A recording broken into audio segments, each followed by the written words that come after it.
Society has presented you with an incomplete story, a story that keeps you trapped, obedient, and adjusted to what others expect from you. And worst of all, you've believed every word of it for as long as you can remember. You've been told that youth is the peak of your existence, that after your 30s, the decline starts, and that once you pass 40, there's little left to do. That's a lie. Real life doesn't start when you're young. It begins when you follow the rules and try to fit in, but it truly starts when you realize that everything you've built so far is nothing more than what others expected from you. And according to Carl Jung, this moment comes when you hit 40. Does that sound strange to you? It should, because it's not what you've been taught. As no one tells you that the first 40 years of your life are essentially a rehearsal, a collection of experiences, failures, and successes that don't fully belong to you. For 4 decades, you've been trained to be someone else, programmed to conform to what's already been established. Then, when you reach 40, something starts to break inside you. It's a quiet crack, one in the facade you've built so carefully. Suddenly, everything that once made sense begins to crumble. The things that once motivated you no longer fill you. The rewards you longed for start to feel hollow. You start to question it all. Is any of it real? Who am I? When no one is watching, how much of what I do is really mine? And here comes the part no one talks about. This is the most important moment of your life. It's the awakening, the beginning of individuation. Jung explained it in brutal clarity. In our early years, we build an identity based on external expectations. We're children, students, professionals, parents, spouses, but we're rarely ourselves. We adapt, disguise ourselves, and conform to the molds set for us. Then, when we hit the halfway point, when the weight of those masks becomes unbearable, we begin to awaken, and it's terrifying, because everything we believe to be true starts to fade. Success, recognition, validation, they suddenly mean nothing. What once defined you no longer serves you. And in that abyss, you're faced with 2 choices. Hold on to the old, continue playing the role, and live the next 40 years wearing the same mask, or shed it all again. Here's the truth that few are willing to accept. If you reach 40 without questioning yourself, without feeling that everything you've built could be a lie, it's because you're still asleep, and most are. Most prefer not to see, prefer to hold on to the familiar, even if it's false, and prefer the comfort of routine over the vertigo of authenticity. But those who dare to face the truth find something incredible: freedom. Because when you stop worrying about what others expect, you start living by your own terms. When you realize that you don't have to keep going in the same direction just because you've been walking it for years, you can choose another path. When you understand that success isn't about what the world applauds you for, but what truly fulfills you, that's when you truly begin to live. And here comes the question that will unsettle you. How much of your life is truly yours? How much of what you do every day is aligned with your essence? And how much of it is just a reflection of what others expect? Are you living or just acting? It's easy to avoid these questions. It's easy to keep moving forward without digging too deep. But at some point, the truth will break through. At some point, the weight of falsehood will become unbearable. And when that moment comes, when you look around and realize the path you're on is not your own, what will you do? Here's the key. Turning 40 doesn't mark the beginning of decline. It's when the revolution begins. It's not the end of anything. It's the start of everything. It's the moment you can release the chains, abandon the script, break free from expectations, and begin writing your own story. The question is, do you dare? Jung called it individuation. I call it rebirth. And now, you get to decide what to do with this opportunity. This is where the true divide appears, between those who wake up and those who stay trapped. Because realizing you've been living under a borrowed identity isn't enough. Knowing you've been acting in someone else's play isn't enough. The real question is, what will you do with this knowledge? Here's the hard part. When you start shedding what you're not, when you begin peeling away the layers of expectations and superficial success, the first thing you'll feel isn't relief. It's emptiness, a terrifying emptiness. For your whole life, you've been defined by what you do, what you achieve, and how others see you. So what happens when you leave that all behind? You face the scariest question of all. Who are you when no one is watching? That's why many choose not to do the work. They prefer the same old identity because Even though it's false, it's at least familiar. The fear of emptiness is real, deep, and paralyzing. But Jung understood something no one else did. Emptiness isn't an end, it's a beginning. When you shed everything that's not you, when you face the silence of your existence without pretenses, that's when you have the chance to rebuild yourself from the ground up, to create an identity that's rooted in who you truly are, not what others expect. And this is where the real work starts.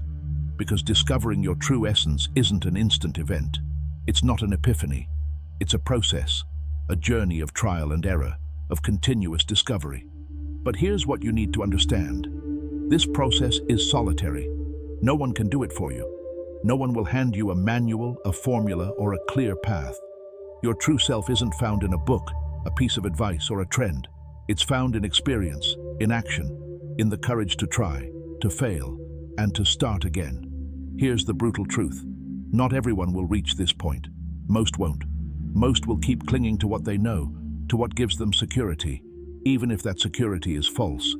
Breaking free from everything and starting fresh is terrifying. Facing yourself without distractions is uncomfortable.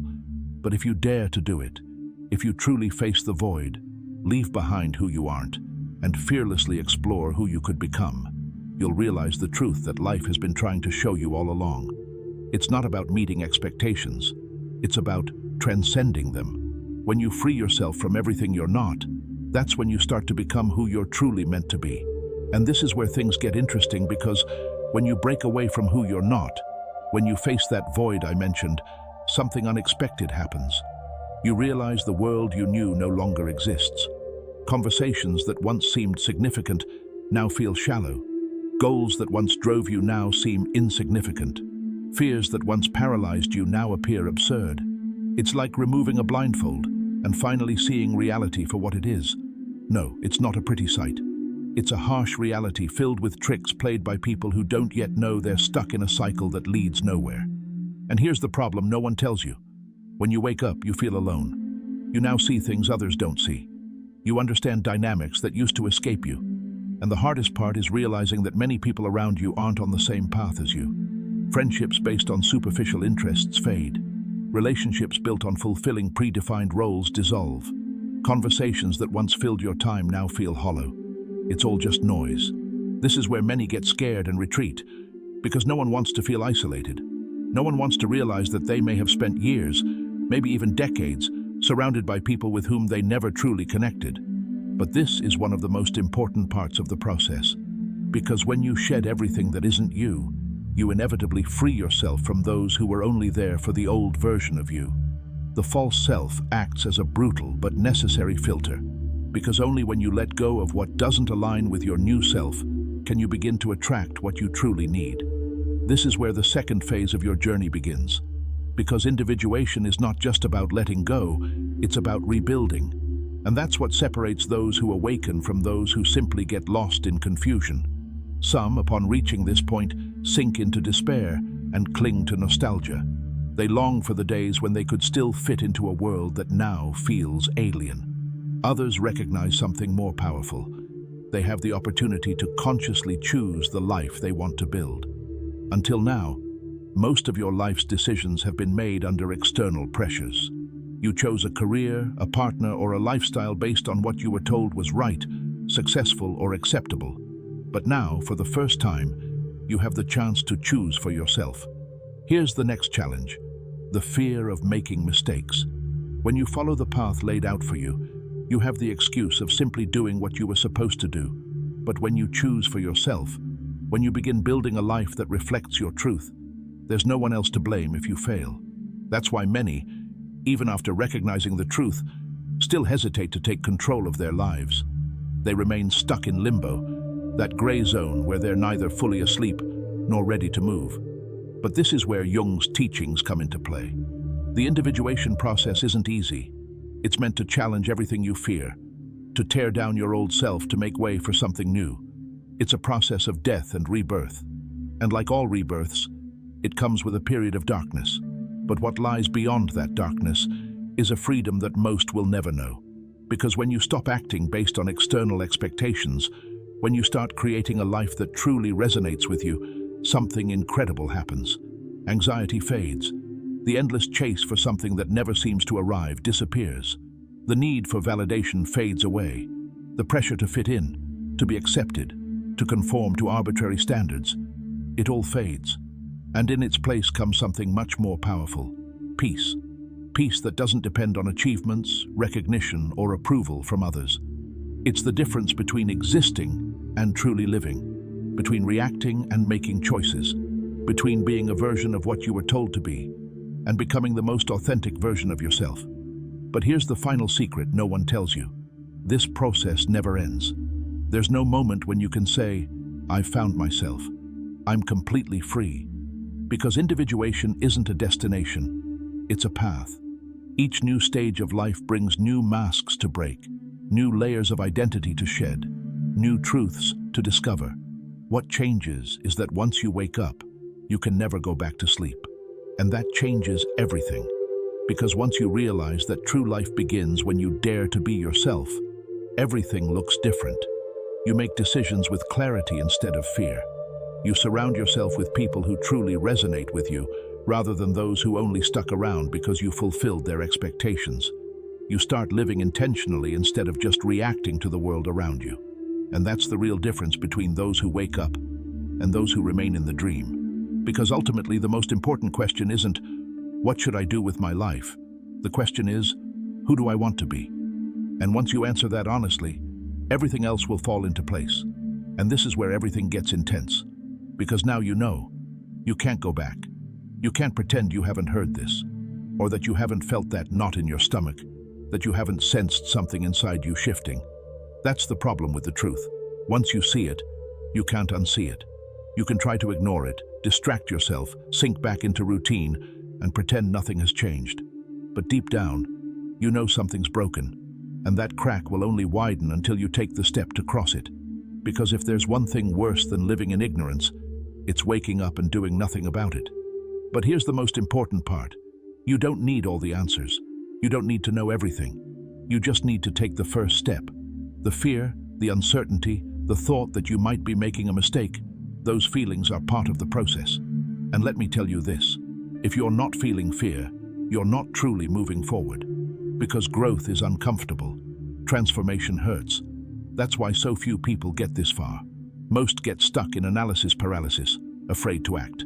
But certainty doesn't come before action. It comes along the way. So, here's the challenge. Stop waiting. Stop searching for a sign. Stop asking for permission. No one will save you. No one will tell you it's time. The time is now. The perfect moment doesn't exist. There's only the moment when you decide to act. And that moment is now. But here's the flip side. Don't expect the world to applaud your awakening. Don't expect recognition or support. When you begin to live by your truth, you'll inevitably become a threat to those who aren't brave enough to do the same. They'll criticize, question, and try to make you doubt yourself. But they're not doing it because of you. They're doing it because your transformation reminds them of their own inaction. Because seeing you move forward makes them realize they're still stuck. But this is when you need to stand firm. This is when you need to remember that this journey is for you, not for them. So don't seek approval, validation, or permission. The only person who can decide who you are is you. Now, the decision is yours. You can close this video and go back to your life as if nothing happened. Or you can let this change you. You can keep doing what you've always done. Or you can start moving in a completely new direction. But if you choose the latter, if you take the first step towards your true life, here's a reminder. It's never too late. Never. No matter how long you've been in the dark, no matter how many years you've spent living an identity that wasn't yours, the only question that matters now is what you'll do from here on out. Your life isn't set in stone. There's no fixed destiny, no preordained ending. What comes next is up to you. So, tell me, are you ready to start living for real? If you've made it this far, leave a comment with the quote, "Awakening is irreversible." I want to know who's ready to take the first step. And if this resonated with you, don't forget to subscribe. I'll see you in the next video.